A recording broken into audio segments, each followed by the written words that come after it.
Hi friends, మనం ఒక పెద్ద గొప్ప పుణ్యక్షేత్రంలో అయితే ఉన్నాము. ఆ ఊరి పేరు అయితే తెలిసేసుకున్నాము. అత్తిరాల ఈ ఊరు వచ్చేసి కడప జిల్లా రాజంపేటకు 5 కిలోమీటర్ల దూరంలో ఉంటుంది. ఇక్కడ అది పరశురాముడు క్షేత్రం అన్నమాట. ఇది పరశురాముడికి ఉన్న భారతదేశంలో ఉన్న ఆలయాలే అరుదు, కానీ ఈ క్షేత్రం మన ఆంధ్రప్రదేశ్లో మొదటిదని చెప్పుకోవాలి. నెక్స్ట్ ఏంటంటే మనకి ఇక్కడ పరశురాముడు ఒక మంచి ప్రసిద్ధ హిస్టరీ కూడా ఉంది ఈ టెంపుల్ గురించి కూడా. మనకి చూడండి, ఇక్కడ చూస్తున్న నది పేరు బాహుదా నది.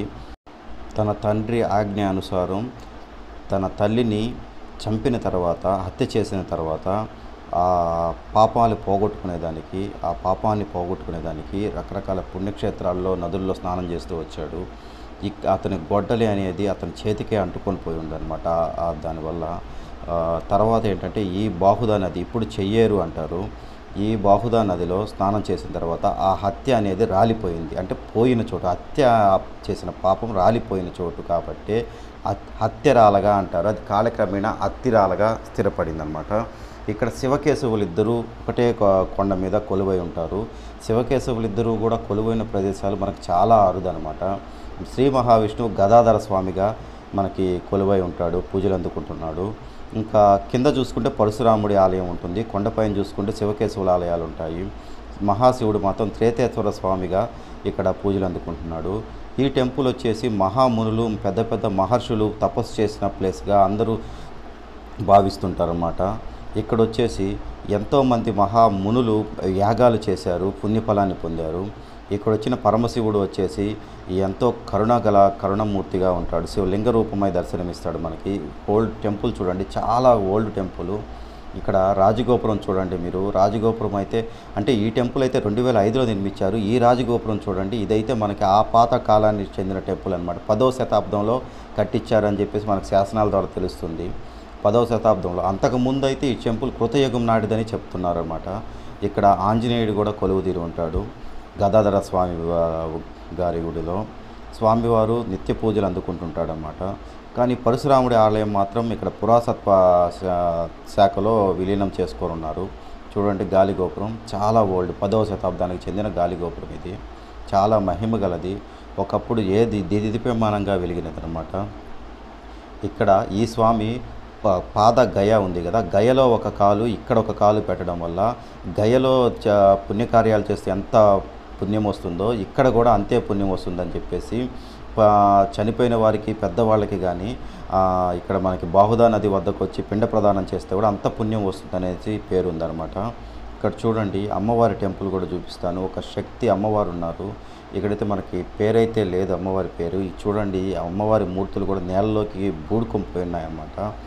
చూడండి, కానీ చాలా పురాతనమైన టెంపుల్ అనమాట. ఎప్పటిదో, ఇంకా కృతయుగం నాటిదంటే మీరు అర్థం చేసుకోవాలి, ఇంకా ఎన్ని యుగాలు దాటి వస్తుందన్నమాట. అమ్మవారు శక్తి స్వరూపిణి. ఇప్పుడు గుడిలో కూడా అమ్మవారు ఉంటారు. ఇప్పుడు అక్కడ పక్కన ఉన్న గుడిలో కూడా చూడండి, అమ్మవారు అంటే తాళాలు వేసేస్తున్నాయన్నమాట. మనకి ఎక్కడ ఓపెన్ లేదు. గుడి ప్రాంగణం చూస్తే చాలా ఓల్డ్గా ఉంటుంది గుడి అంతా కూడా. ఎప్పటిదో చరిత్ర, ఎన్నో వెయ్యేళ్ల చరిత్రని మనకు అందుతుంది గుడి కట్టించింది అనేది. అంతకుముందు కృతయుగం నాటిదని చెప్పేసి వెనుకటిలో ఉందన్నమాట. ఇంకో కథ చూసుకుంటే, వేరే ఒక అన్నదమ్ములు ఒక రాజు చేత అతనికి చేతులు నరికివేయబడి, తన అన్న ఆజ్ఞ మేరకు ఈ నదిలో స్నానం ఆచరించడం వల్ల నరికివేయబడిన చేతులు వచ్చినందువలన ఈ నదికి బాహుదా నది అని పేరు కూడా వచ్చిందనమాట. బాహుదా నది అంటే బాహువులు అంటే చేతులు అనమాట. బాహువులు ప్రసాదించిన నది కాబట్టి బాహుదా నది అని పేరు వచ్చింది అప్పుడంతా, ఆ కాలంలో. ఇప్పుడు వచ్చేసి దాన్ని కాలక్రమేణా చెయ్యేరుగా పిలుస్తున్నారు. చెయ్యేరు వచ్చేసి పెన్నా నదికి ఉపనదిగా వస్తుందన్నమాట. కొండ పైనుంచి చూడండి మనకి ఎలా కనిపిస్తుందో. కింద బాహుదా నది అక్కడే ఉంటుంది. మనకి ఇటు నుంచి మనకు అక్కడ పోతే గదాధర స్వామి, శ్రీ మహావిష్ణువు. ఈ టెంపుల్ ఇచ్చేసి మనం శివాలయంలోకి వచ్చేసాము, త్రేతేశ్వర స్వామి శివాలయంలోకి అన్నమాట. టెంపుల్ చాలా ఓల్డ్గా ఉంటుంది. పరమశివుడిని చూస్తే తిరిగి రావాలి అని అనిపించదు. అంత ముగ్ధ మనోహరంగా, అంత ప్రశాంతతంగా ఇంకా ఎక్కడా కూడా ఉండదు అన్నమాట. ఆయన్ని ఎంతసేపు చూసినా తనివి తీరదు. నాగబంధాలు కూడా ఉన్నాయి ఇక్కడ చాలా రకాలుగా. చూడండి, నాగబంధాలు ఎప్పుడెప్పుడో శిలలు అనమాట. పరమశివుడు అక్కడ చాలా దగ్గర చుట్టూ ఆలయ ప్రాంతం అంతా కొలువై ఉంటాడు నందీశ్వరుడితో పాటు. ఈ శివలింగాలు ఎప్పుడు ఎవరు ప్రతిష్ఠించారో మనకైతే ఇంకా తెలియదు, అసలు ఎవరికి తెలియదనమాట. చాలా పురాతనమైన టెంపుల్ గురించి అయితే ఈరోజు మనం తెలుసుకోబోతున్నాము. చూడండి, తెలుసుకుంటున్నారు, చూడండి, మీకు మళ్ళీ మళ్ళీ తెలియదనమాట, చూడలేరు.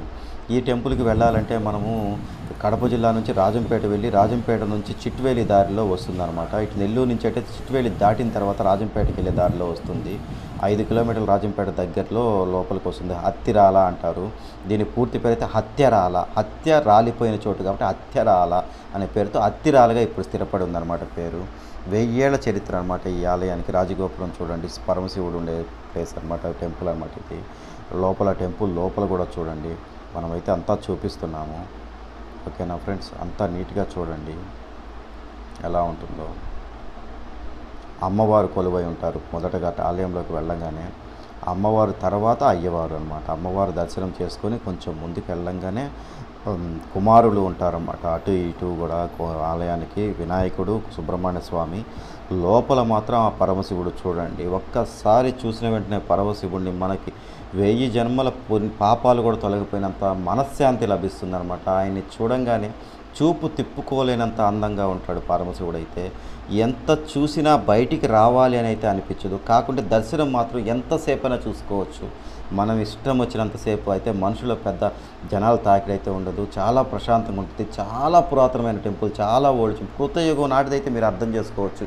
కృతయుగం తర్వాత ఎన్ని యుగాలు గడిచాయి. అప్పటి నుంచి మనకు ఆ పరమశివుడు ఎంతో మహామునులు తపస్సు చేసి పుణ్యప్రదులై స్వర్గానికి వెళ్ళారనమాట. ఎంతో ఎంతో మునులు, మహర్షులు, ఋషులు ఎంతోమంది ఇక్కడ మనకి తపస్సు చేసి స్వామివారిని దర్శించుకొని పుణ్యం ఫలాన్ని అది ఇచ్చారు. కామాక్షి అమ్మవారు చూడండి, కామాక్షి అమ్మవారు కూడా శిల రూపంలో ఇక్కడ మనకు దర్శనమిస్తారు.